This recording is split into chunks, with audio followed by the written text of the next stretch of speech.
Hi everyone, this is Braden here from Voiceflow and welcome back to another Voiceflow tutorial video. Today we are going to be going over the start block.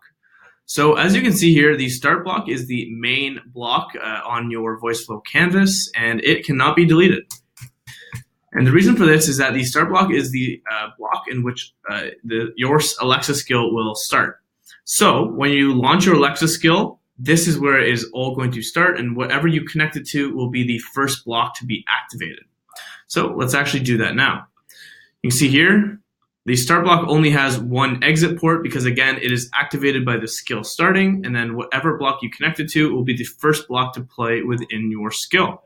Now there are a few different sort of edge cases with start blocks. Otherwise, they are very simple. There's nothing to, there's no settings with them or anything like that. It's just a very simple block. But some of the edge cases include start blocks within subflows. So let's actually create a subflow now. And if you aren't familiar with subflows, don't worry, just follow along and we'll go over it together. Okay, so I'll drag out a flow block here and I will create a new flow. So on the left here, you can see we only have our root flow. If you don't know what the root flow is, it's essentially the main level for your skill, because with Voiceflow you can add multiple layers to allow you to essentially build a file system to keep everything nice and clean and organized. However, right now if we create a new flow, you'll see we have a new flow now under our root on our flow menu on the left here. And you'll see on this new flow we have a new start block. And so the start block is always going to be the first block in the beginning of a flow. So on this root flow, it has its own start block, and on this new flow, it has its own start block.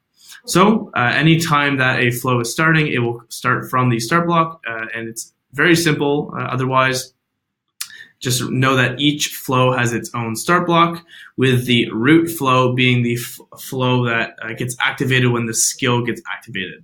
So that is everything for start blocks. They're fairly simple, but of course they are the sort of building block, the main block of all Voiceflow.